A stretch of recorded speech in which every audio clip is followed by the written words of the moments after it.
Hey everybody, Corey McCullough here, author of fantasy, science fiction, historical fiction, and all kinds of other stuff, pretty much anything that pops into my head.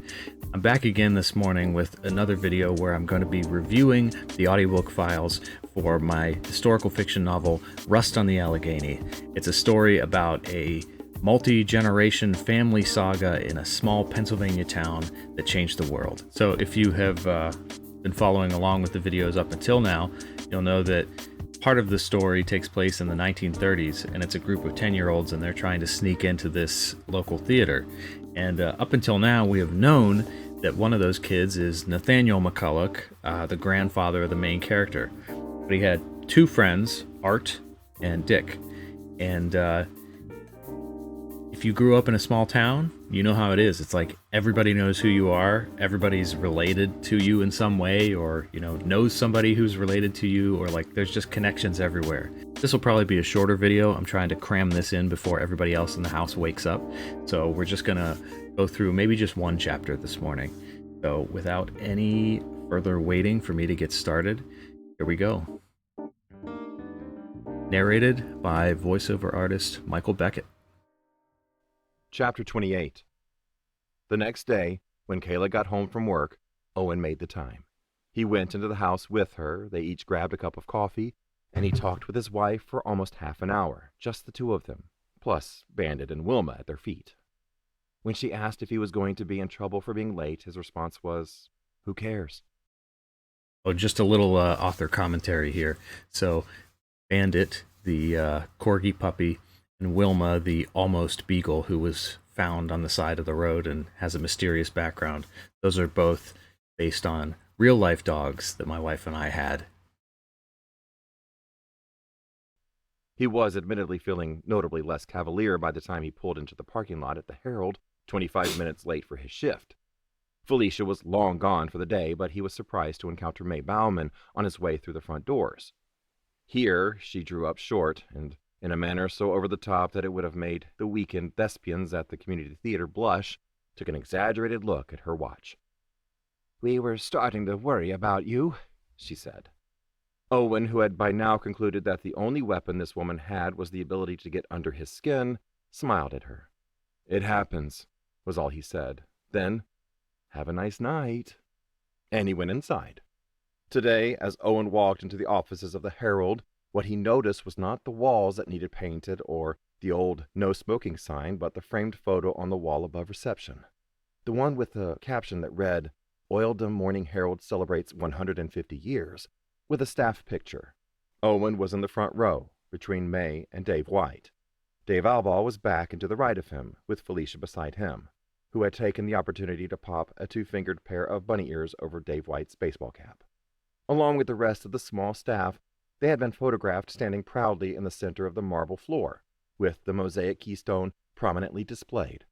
It was so clean you could have eaten off it. Owen all but snuck to his cubicle, but he hadn't even hit the enter key to clock in when the door to Dave Albaugh's office swung open. Out stepped Dave, and with him was the same older guy, the octogenarian-looking gentleman with the oversized nose and white hair, whom Owen had witnessed visiting Dave's office several times before. He had since learned that the man was Dave's father and occasionally stopped by the Herald to have a late dinner with his son in his office. Dave turned, scanned the cubicles, and looked straight at Owen. Owen braced himself, preparing to be reprimanded for being late. Instead, Dave raised his hand and smiled, beckoning Owen to come over and join them. "Me?" said Owen, pointing to himself. Dave opened his mouth, but it was the older man who answered. "Yes, you. I'd recognize a McCullough anywhere. Just look at that damn hair. Get over here." When Owen was close enough, Dave gave a wary look both ways, leaned in, and said in a whisper, "I was just telling Dad about how my young copy editor has been ruffling May Bauman's feathers, and he got a big kick out of it." "Couldn't happen to a nicer lady," the older man said, making zero effort to remain quiet. Dave smiled as he shushed his father. "When Dad asked who this young copy editor was, and I mentioned your name, he just about couldn't believe it." Dave placed one hand on Owen's shoulder and the other hand on his father's shoulder. "Owen McCullough, meet Richard Albaugh." The old gentleman gave a wide smile and held out his hand to Owen. "Call me Dick," he said. "Nice to meet you, Dick." said Owen, surprised at the iron grip of the old man's hand. No doubt about it, Dick said, looking Owen over. You got your grandfather's looks, you poor thing. Owen drew back as if offended, prompting a hearty laugh from Dick. I was friends with your grandfather when we were kids, Dick said. Small world, said Owen, careful to keep his response intentionally non-committal. Thanks to the hospital situation back in the 80s, the backlash and the fallout, almost everybody in this town had a strong opinion about his late grandfather. It was just a matter of whether they leaned to one side or the other. There were people who thought rather highly of him, and then there were people like May Bauman who still, 30-some years later, thought it prudent to take the long-dead native son down a peg any chance they got. Yeah, old Nat, Dick chuckled. We did a lot of running around town back then. Playing in the river, getting into a little trouble here and there. Never too much, though. He leveled a thick finger at Owen and added seriously, He was a good man, and don't let anybody in this town ever tell you otherwise. That new hospital's the only thing anyone remembers about old Nat. But he did more for this town than that. More than anyone could have asked of one man. Devoted his life to this place, and besides the point, that hospital has been a godsend to this region. I don't think there's anywhere in this country where you would find such a large, state-of-the-art medical facility in a mostly rural area like this. And it's all thanks to your grandfather. He is the one who made that deal happen. I hope you know that. Honestly, said Owen, my family's never talked about it very much. And that was true. The hospital situation was a topic that Lou McCullough didn't like to discuss. The whole thing had a skeleton in the family closet sort of vibe. It had never occurred to him that it could be a matter of pride. Owen had always gotten the impression that Lou believed all that work and devotion had done nothing but drive Nathaniel McCullough to an early grave. And there was a feeling of bitter contempt for the people who had demonized him. I wish Nat was around now to see how it's impacted our two communities, continued Dick. Those old hospitals were outdated, falling apart, and so damn broke they couldn't even make payroll toward the end. As far as I'm concerned, it ought to be Nat McCullough's name on that new hospital. You and your whole family should be proud. I appreciate you saying that, said Owen. I'll have to tell my dad you said so. That's right. Your dad. He was the ball player in the family, said Dick. I used to watch him play at the high school, and I hear Art Hart's kid sister is your mother-in-law. How's she doing? Owen actually laughed out loud at the thought of Ruth Lee being anybody's kid sister. Oh, Ruth Lee is doing great, he said. No sign of slowing down, ever. Ha ha, good, said Dick. That reminds me, anybody ever tell you about the time me, Art, and your grandfather snuck into the derrick? Actually, said Owen, the first I ever heard of it was when Dave brought it up on the day I interviewed for this job. I thought he was pulling my leg. No, it happened, said Dick. Swear to God, snuck in to see old Gid the Great. Owen cocked an eyebrow. Gid the Great? As in Gideon Rust, the trumpet player? Gid Rust himself, the one and only. Hold on, said Owen. You're telling me that Gideon Rust, the Gideon Rust, played at the Derrick Theater, here, in Laytonia City, Pennsylvania? Sure did, said Dick. Hell, back in the 20s and 30s, Laytonia and Kearsburg were on the circuit for all the old traveling vaudeville shows. Houdini came through here. My dad saw Charlie Chaplin. And old Gid Rust played a show at the Derrick in, let me see, guess it must have been around about 39 or 40. Your grandfather and I, Dick caught himself, seemed to remember where he was and shook his head. Oh, I'm rambling on. Next time I'm here, I'll have to tell you the whole story. But your grandfather, he was a good man. I mean it. A good man. He just loved the idea of his grandson replacing that Bauman woman. And your grandmother, what a peach she was.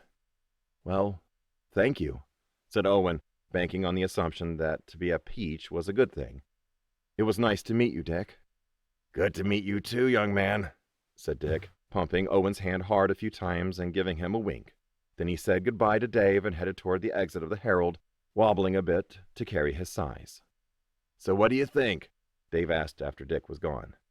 Owen, whose thoughts were on the world-famous trumpet player and singer Gid Rust, was currently wondering if the city library might have kept any records of the musicians who had performed at the Derrick Theater, had no idea what Dave was referring to.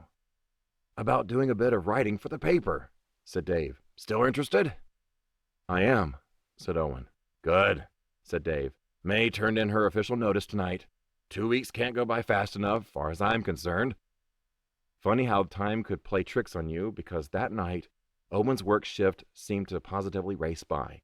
And even though he had to stay late again, and by the end of the night, his neck and back hurt in all the usual places, again, he somehow didn't feel quite so weary, nor quite so relieved when it was finally time to make the walk back through the cubicles toward the lobby. In fact, he took his time tonight, pausing to note some of the decorations in the other workstations. There were pictures of his co-workers' children, or nieces and nephews. Like him, many of them had cutouts from the Herald pinned on their corkboards, some because they were interested in the subject matter, and others because they'd had a hand in creating them and were, presumably, quite proud of that. Owen said his goodbyes to the employees who ran the printers, then headed out for the night, but not before pausing to take a look at the peeling paint on the wall in the back corner of the lobby.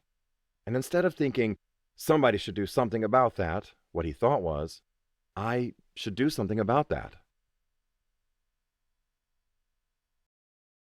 There we go. Made it through chapter 28. So up until now in the story, the reader hasn't known that Dick, the kid who's going to sneak in with Nat, or try to, Dick was actually the father of Owen's boss. And Art Hart, the other friend who's trying to sneak in with Nathaniel, that turns out to be the older brother of Owen's mother-in-law. So we get to see all these different connections, but the reader hasn't known that until this point. But like I said, if you come from a small town, that's just the way it is. There's just connections everywhere. You can't escape them. And there's always somebody going, that's a McCullough right there. I know that hair. You got your grandfather's looks. That's too bad. That sort of thing. Thanks for joining me on another one of these videos where I do a little bit of author work live. It's kind of fun to have you looking over my shoulder as I do some of this. And I hope you enjoyed it.